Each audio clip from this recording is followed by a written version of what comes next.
Throughout the warm waters of the Atlantic, from Brazil to Bermuda, once every year, men in small boats search the shallows in quest of a special prize.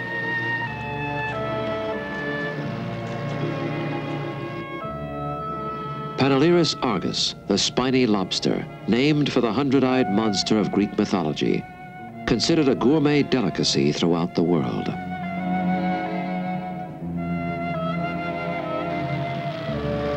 Normally, spiny lobsters are scattered over large areas and are not easily found, but it was recently discovered that once a year, in large numbers, they mysteriously assemble.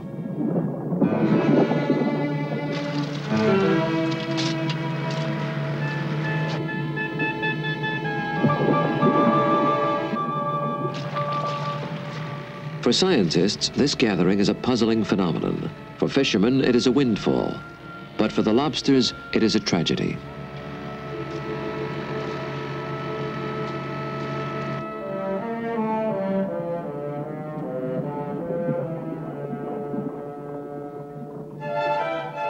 The lobsters, mysteriously commanded to march by the first winter storm, will form long columns and begin an extraordinary procession.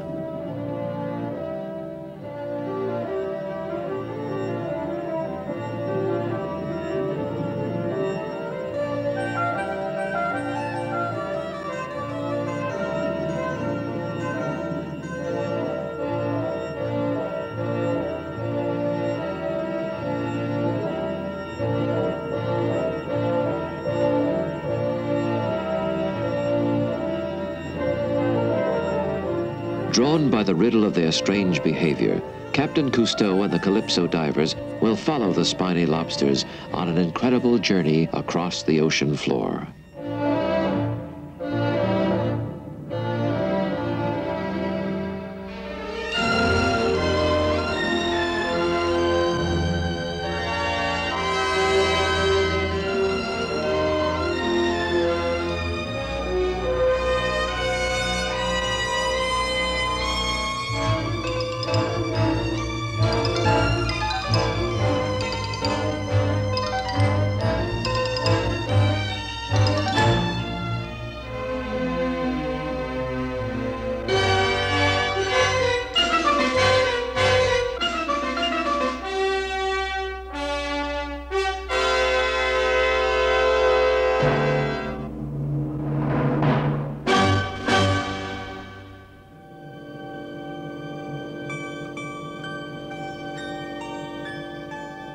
In Alice's Adventures in Wonderland, Lewis Carroll wrote of a lobster quadrille.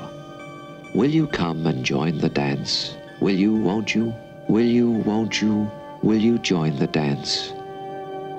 Yet neither he nor Alice nor anyone had ever seen the incredible lobster march.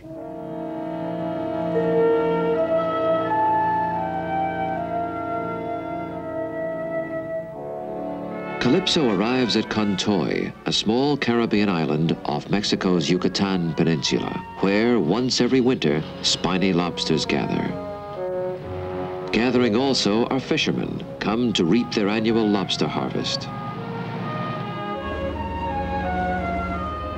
Lobster fishermen are active throughout the year.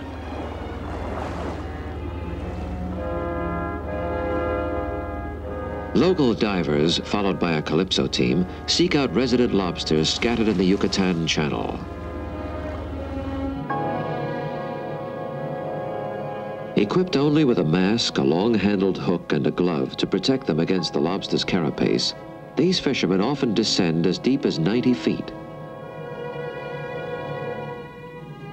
The use of air tanks when capturing lobsters is forbidden by Mexican law.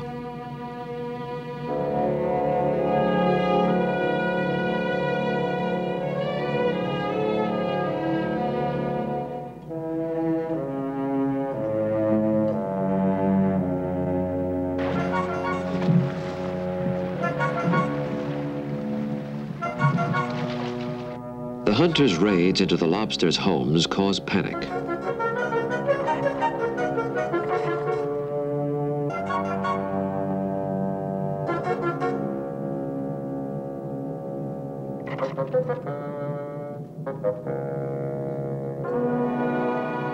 Divers sometimes remain below for more than 2 minutes at a time, often in vain.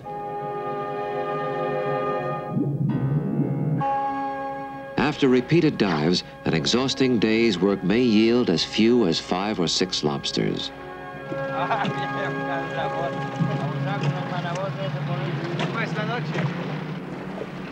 Since winter storms may force Calypso to seek shelter farther south, the divers depart to set up a base camp on Contoy, where they will maintain a continuous watch for the lobster march.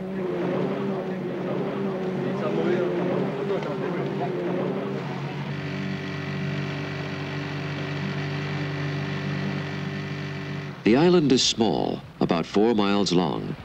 The Mexican government has declared Contoy a wildlife sanctuary.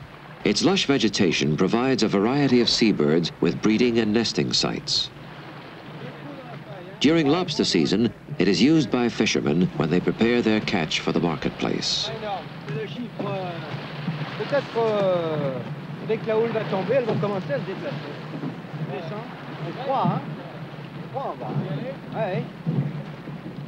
Piled high are the bleached remnants of past lobster holocausts. At Contoy, only the tails are taken. The rest of the lobster is wastefully discarded. I embark on an aerial reconnaissance.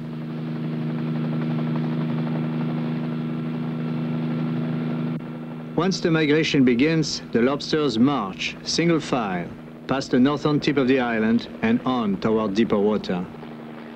Prior to the march, they will assemble in small groups all along Yucatan's northern shores. The lagoons and mangrove swamps of Contoy are habitats for a wide variety of marine creatures not found in open waters. While they wait for the lobster migration to begin, the divers have an opportunity to examine these warm, murky lagoons.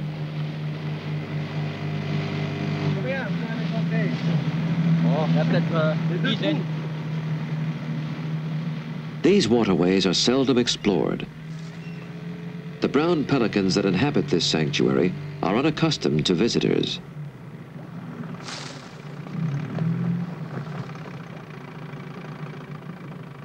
At the edge of the lagoon, an area heavy with underwater growth is chosen for the first dive. Mangrove forests along tropical saltwater estuaries produce root systems that conceal exotic underwater animals.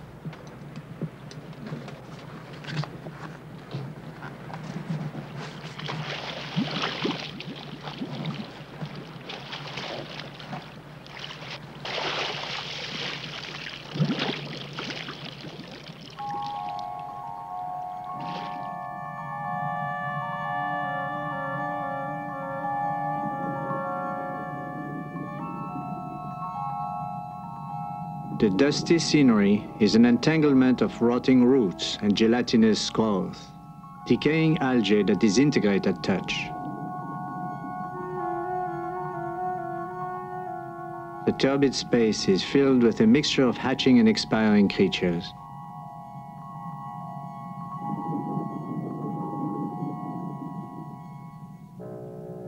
Cassiopeia, a sort of jellyfish. Lying upside down in their feeding position, they litter the floor of the lagoon.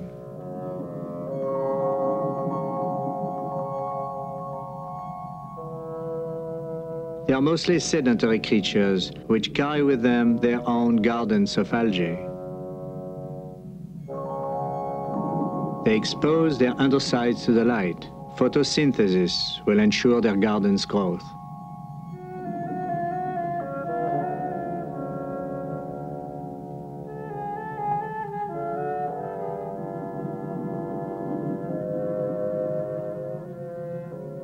The pulsations create a steady current of water to bring nutrients to the flourishing algae.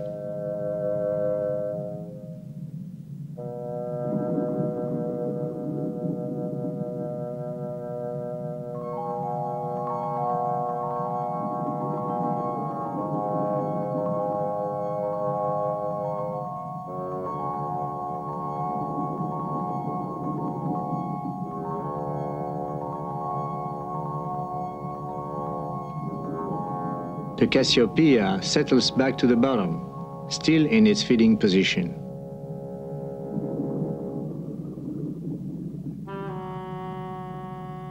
Like an armored tank, a horseshoe crab scurries along, propelled by its 10 hidden legs. It crashes through the field of Cassiopeia.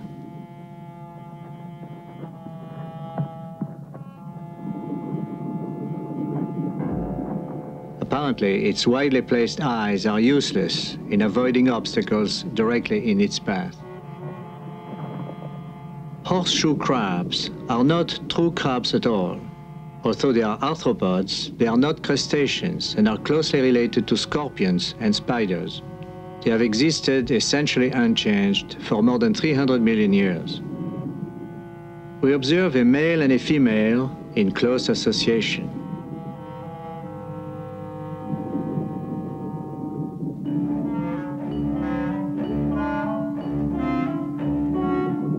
The male, smaller than the female, is equipped with long hooks with which he can cling to the rear of the female's shell for days or even weeks at a time.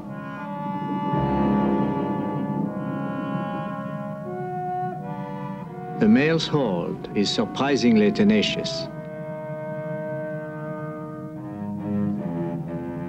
Ultimately, the female will pull this free rider onto the beach, where she will deposit her eggs. He will then fertilize them, and finally, disengage himself. It is an arrangement that has sustained the species for millennia. Aboard Calypso, daily dives are made to detect signs of the lobster gathering. It was discovered in recent years that all along the coast of the Yucatan Peninsula, spiny lobsters begin to group prior to the first northern storm of winter, and immediately afterwards begin their mysterious migratory march. Cousteau and the divers will search the bottom of the Yucatan Channel, a vast plain dotted with rocks used as hiding places by the lobsters.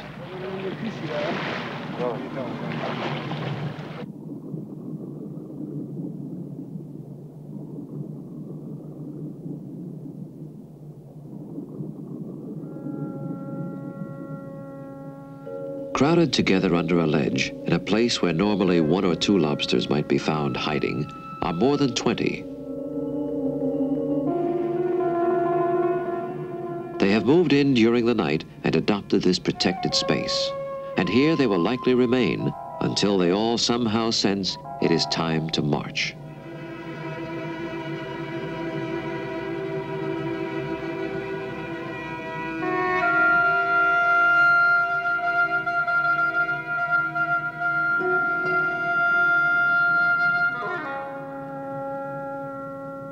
How the lobsters are able to anticipate weather conditions is a mystery.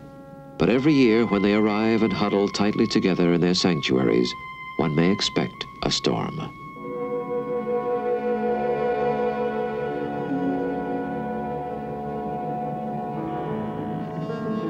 Brandishing its long, thorny antennae, a single courageous lobster emerges in an apparent attempt to drive us away.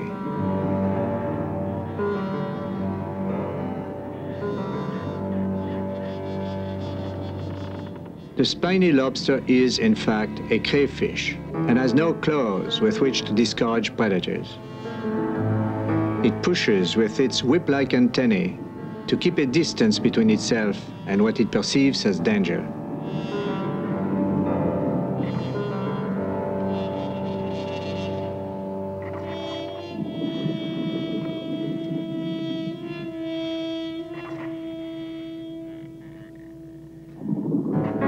Its muscular tail uncoils quickly to give the lobster sudden, short bursts of speed.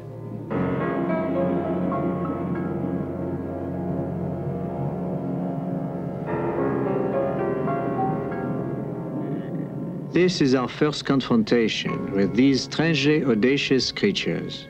In the past, we had thought them characterless as large insects.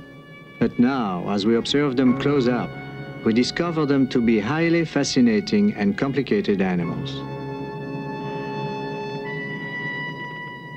They inspire in us an intense desire to know them better as they assemble for their annual march.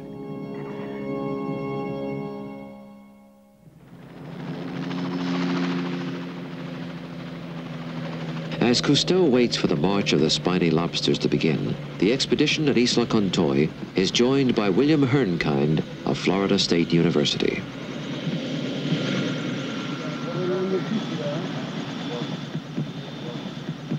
Dr. Herndkind is a leading authority on spiny lobsters and was the first marine biologist to study their migratory behavior, primarily in the Bahamas, less than a decade ago. This is his first visit to Contoy. You know, we've seen many lobsters in our life. We've never seen any migrating. I think it's special to this species, the spiny lobster, or is it general behavior? Well, at the present time, the only documented migrations of this type with the animals lining up in formations and so forth is for this species, Penulurus argus. But there's some evidence from South Africa and also from New Zealand that species there may also mass up and move.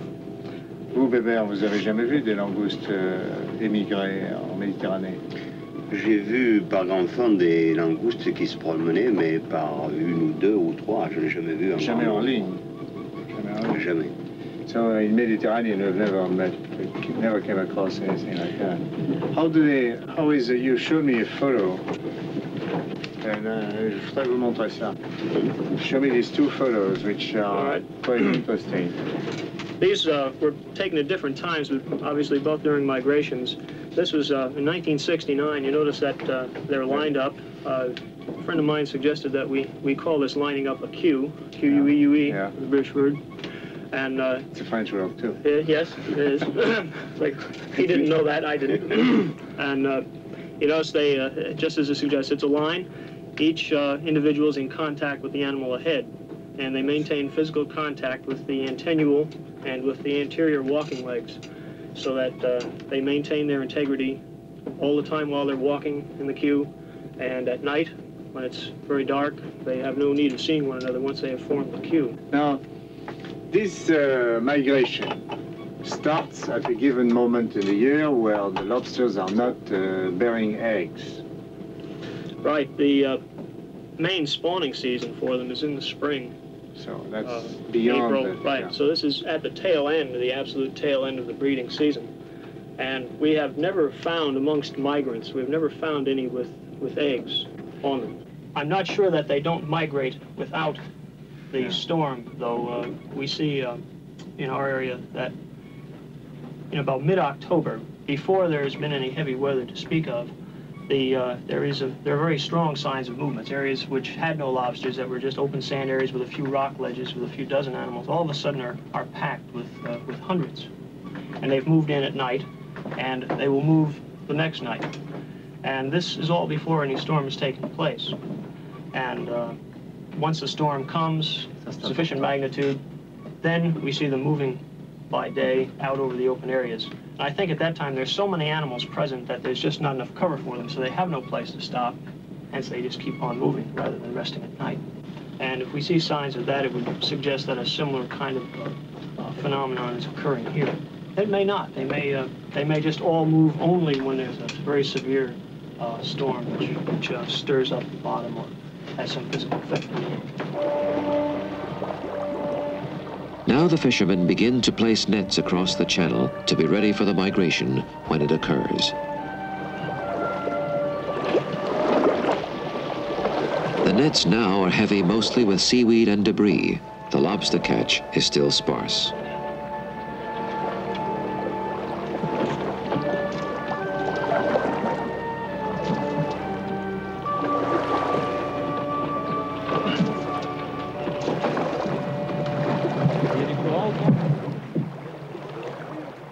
Late in the day, the skies are cloudy, and the first storm of the season seems imminent, when Albert Falco, Bernard Delamotte, his younger brother Patrick, and cameraman Michel Deloire depart from the base camp at Contoy.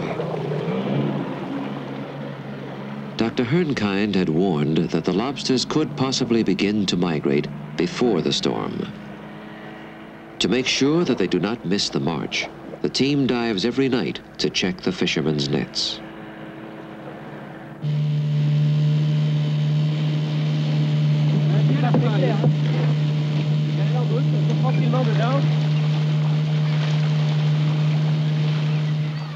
After feeding all day in open water, the winged residents of the Contoy sanctuary are returning to their nesting sites.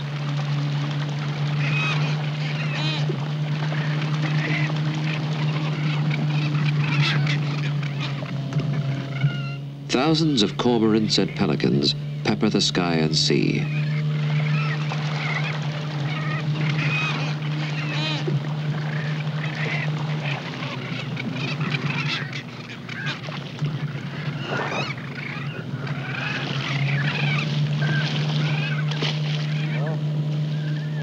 A fisherman's net, hidden beneath the water's surface, has become a hazard for birds feeding in these waters.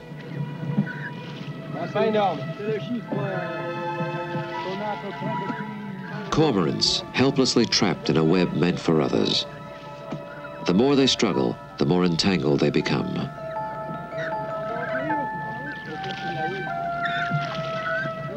The divers will do what they can to liberate those that are still able to fly.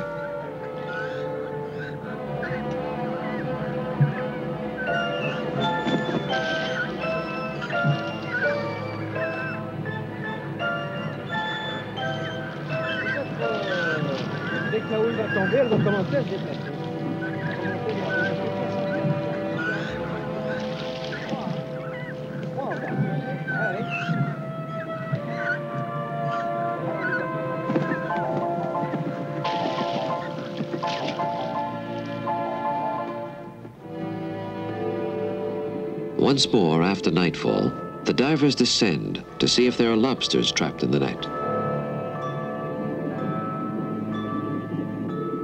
Rather than lobsters at the bottom of the net, we find an army of crabs. Attracted by ensnared fish, the crabs themselves have become entangled.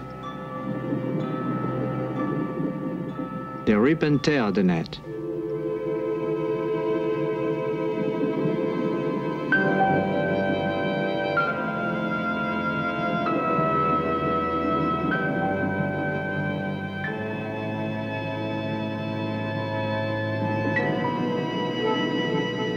We find a single imprisoned lobster fighting for its freedom as tiny anchovies dash about in the growing swell.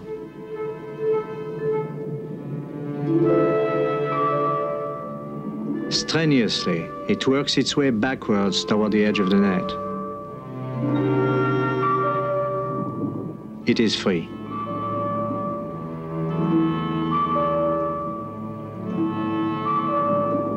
The spiny lobster uses its legs to scoop up its prey, then draws it to its mouth, which is located on the underside of its head. It usually feeds on small, slow-moving crustaceans and mollusks. These darting anchovies are difficult for the lobster to catch.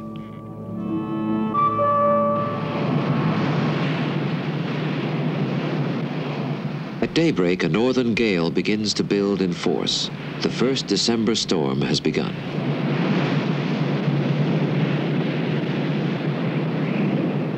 The fishermen have retreated to the protection of land. Their small boats, no match for the swelling sea.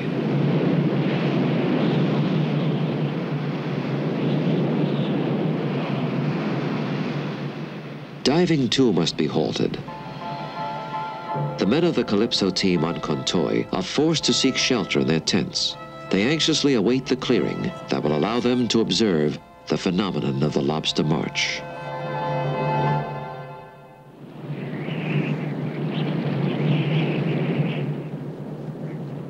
For 2 days, the Calypso team has waited for the storm at Contoy to subside.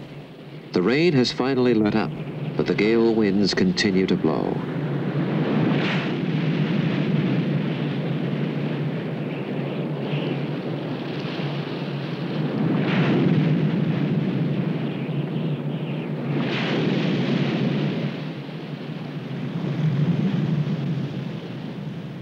The divers are unwilling to wait any longer. Anxious to discover if the lobster march has begun, they head north from the protected waters of the cove out into the still turbulent sea.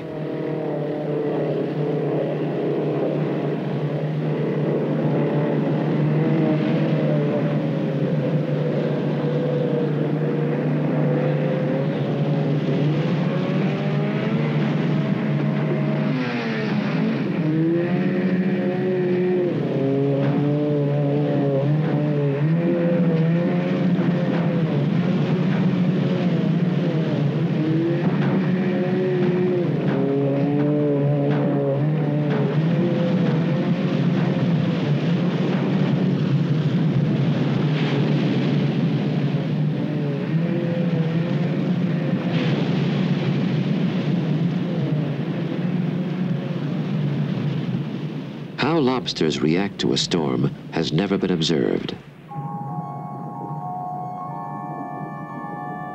The turbulence has stirred up the fine calcareous sand, mixing it with debris of algae uprooted by the swell. Visibility is poor.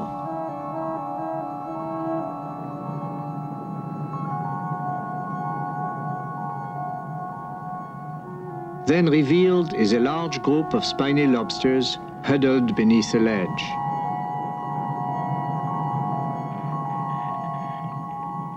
The march has not yet begun.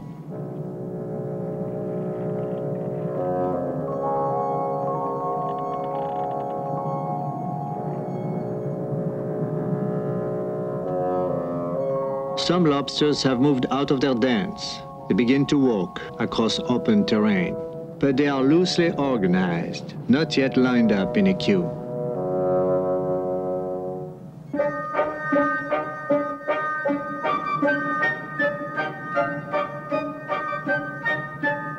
They look formidable as they lash out with their whip-like antennae.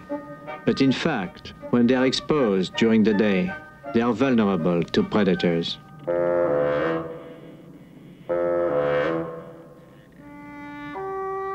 Triggerfish. The lobsters are surrounded and they disperse, waving their antennae to fend off the attackers.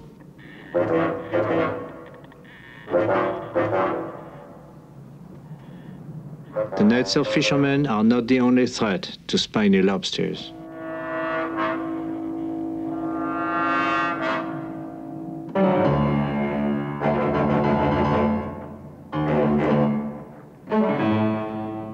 Among triggerfish, there is fierce competition. Once their sharp teeth penetrate the shell, the lobster is doomed.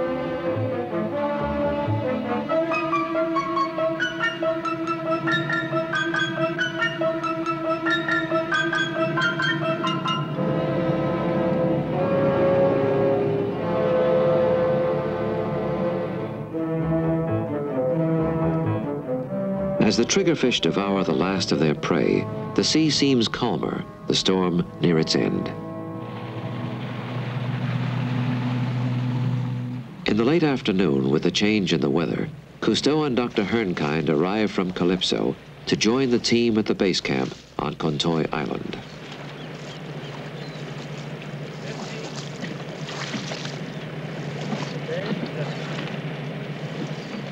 The fishermen are now back in their boats, ready to reap their harvest from the migration, which, with nightfall, should be imminent.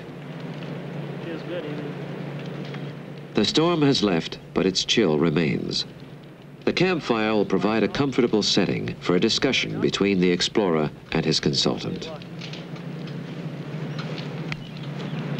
Now today particularly, we had the northwest gale. The current just changed this afternoon. The water is clearing up. The wind veered to the east.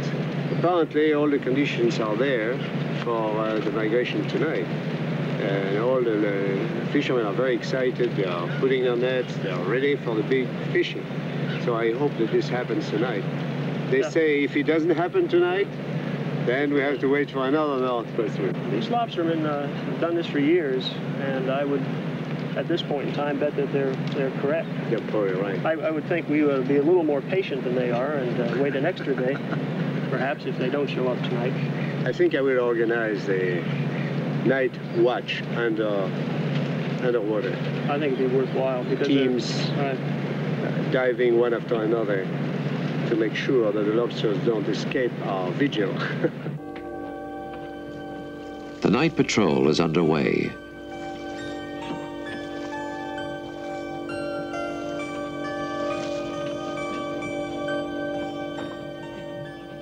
Among the divers, there is a growing sense of expectancy. The cold night air seems to promise an invitation to a march.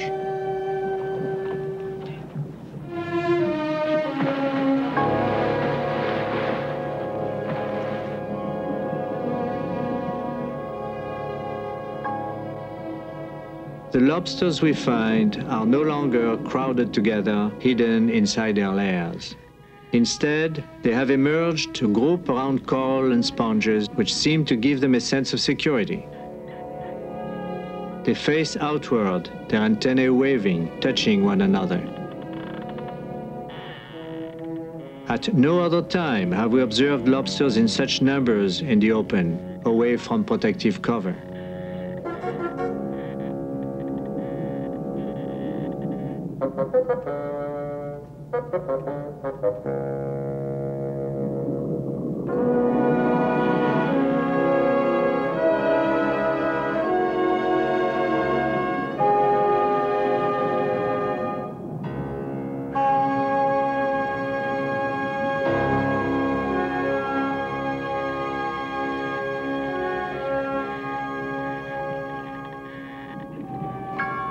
Then a small group begins to move out, as if in response to a mysterious signal.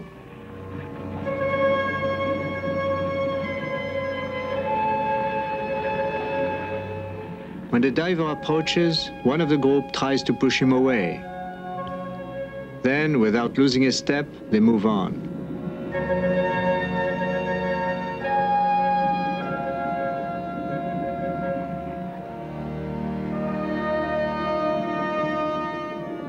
Now, our first view of the queuing formation.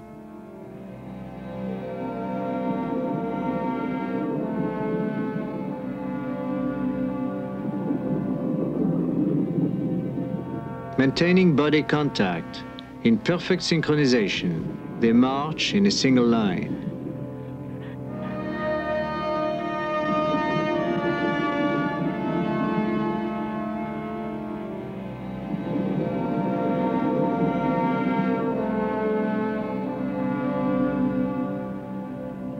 They are among the vanguard, to be followed by thousands more.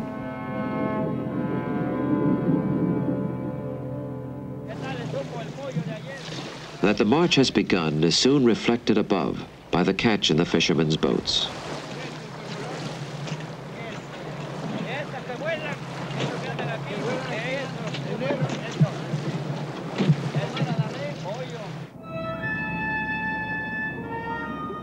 The lobster columns rapidly become longer and longer as small groups are stimulated to combine with others. Platoons of marching lobsters soon grow into armies, traveling at a speed of more than half a mile an hour.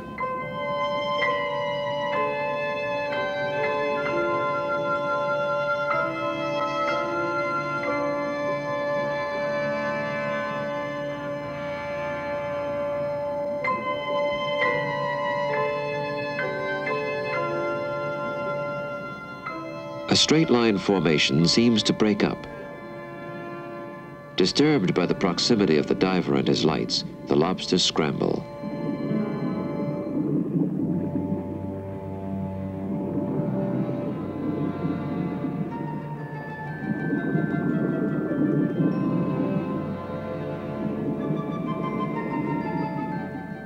They begin to form a circle with their antennae pointed upward and outward.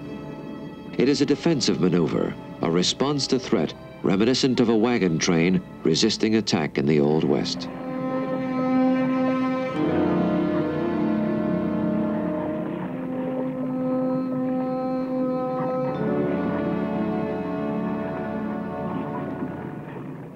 When the group seems reassured that there is no danger, the lobsters begin to string out again to continue their march.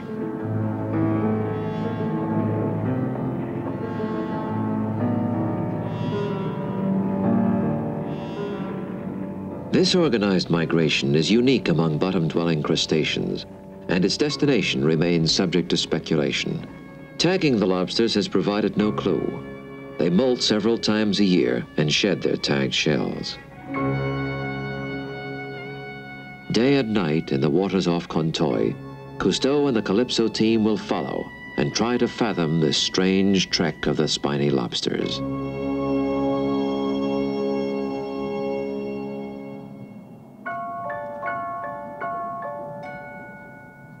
A school of grunts circles the skeleton of a submerged truck.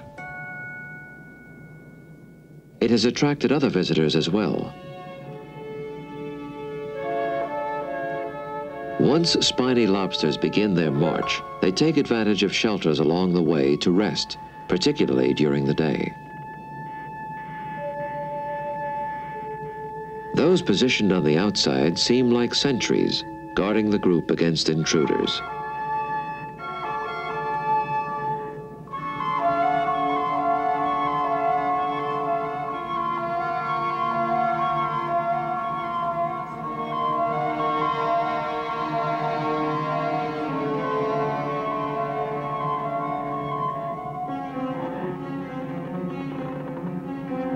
The lobsters react to the calypso intruders.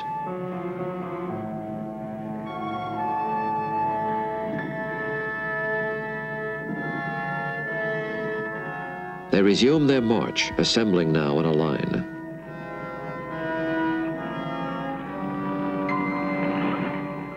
They maintain physical contact with their front legs and their sensors, the slender Y-shaped antennules located between their antennae.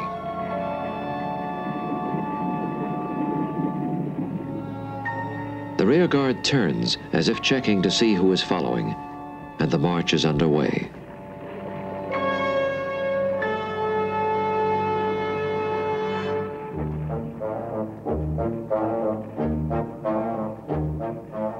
In single file, they travel in lines varying from 3 or 4 to nearly 200 lobsters.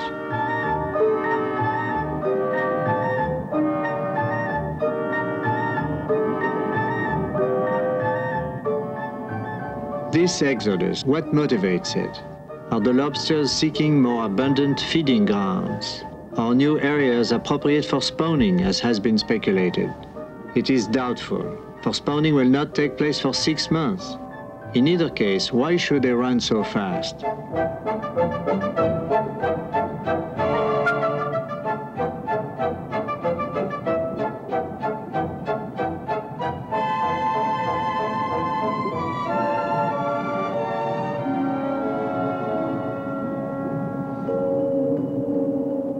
The leader is the trailblazer. It works the hardest, and when it tires, it drops back to be replaced by the next in line, so that the pace of the march is maintained.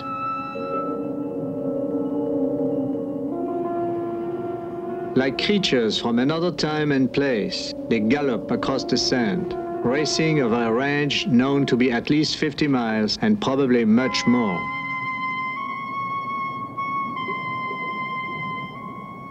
In only 3 or 4 days, more than 700,000 of these marching lobsters were caught the previous year.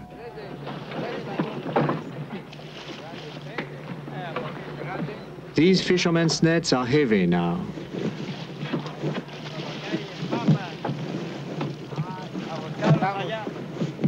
There will be no local buyers for so many lobsters captured in so short a time.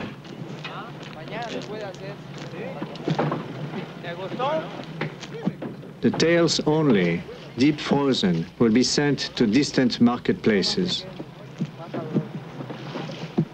The rest is wastefully discarded, an economic paradox. Lobsters that escape the nets continue their march. Like living chains, they snake their way across the bottom of the sea.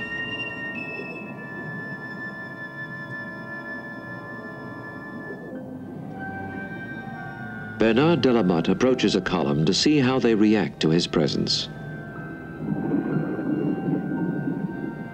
He hovers above them and then slowly descends.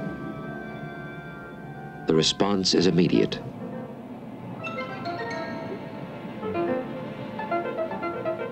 Sheaves of antennae insist he keep his distance.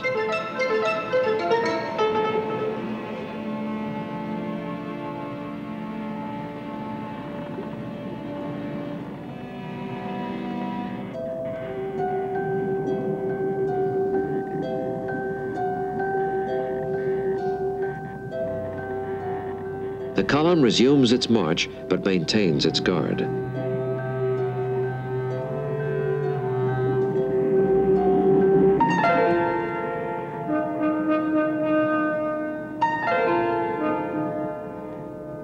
They maneuver past the diver like a line of infantrymen, bayonets drawn.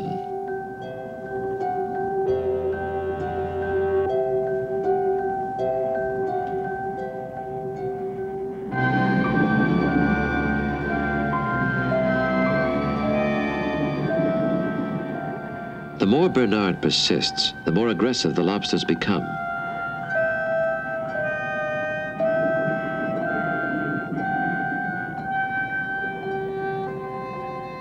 He cannot impede the march, which is propelled by an irresistible force.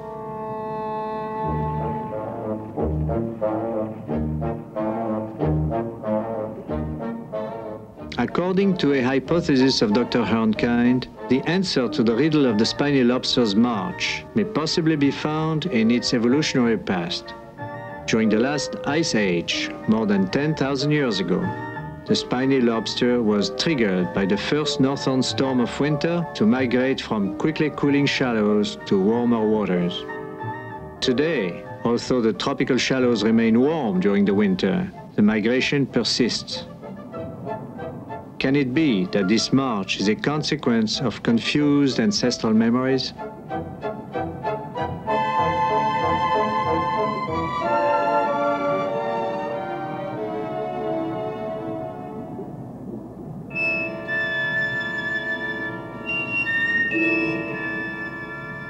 A dropout fallen behind is looked after by the rear guard.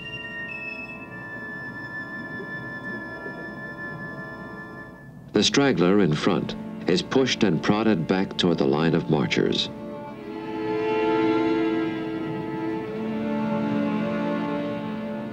Good eyesight and the ability to receive directional information from the movement of waves and currents help guide migrating lobsters on their way.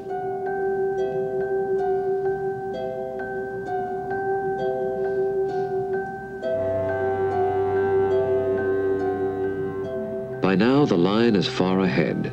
To catch up, they march on the double, seemingly driven to join the others.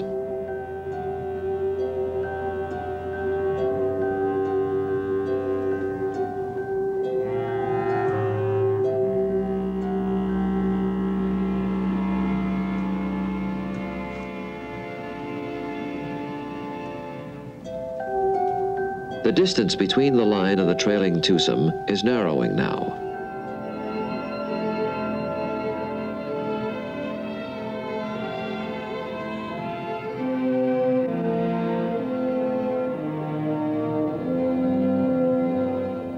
During the migration season, no lobster travels alone. They are compelled to be part of a group.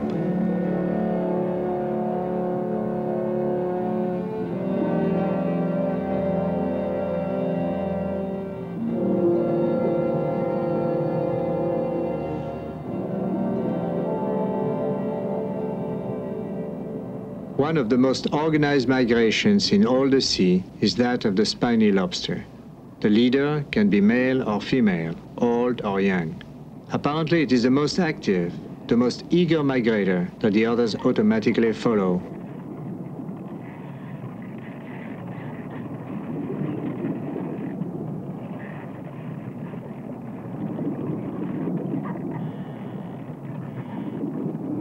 The last in line functions as a rear guard. It drops off to confront Bernard.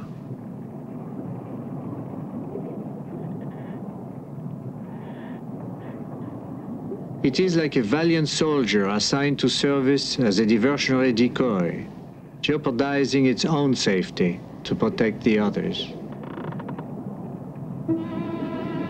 Bernard tests the lobster's behavior in the face of threat.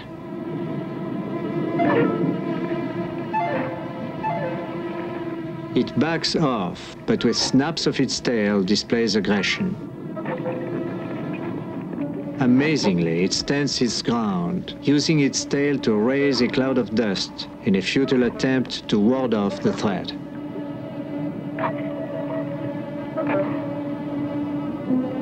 With a single stroke of its tail, it could easily flee. During migration, a single lobster like this will engage a predator and probably be devoured, as it gives the rest of the line time to move off to a safe distance. Night and day, head to tail, in lockstep, the spiny lobsters march. With time out for rest, they average 7 miles a day and travel, it is supposed, for nearly a week. Yet, where they are going or where they have come from, nobody knows. In the wake of their caravans, their basic mysteries remain. If their marching behavior is a living echo of the last glacial period, thousands of years ago, then they may well be prepared for what is yet to come, another ice age. Could it be that the spiny lobsters are marching not only to the tick of their own life cycle, but to the pulse of the Earth as well? The riddle of the spiny lobster remains.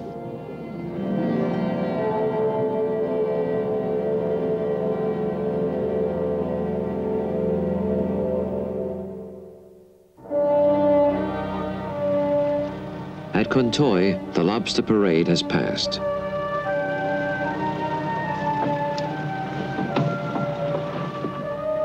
To the fishermen, the spoils of the incredible bonanza.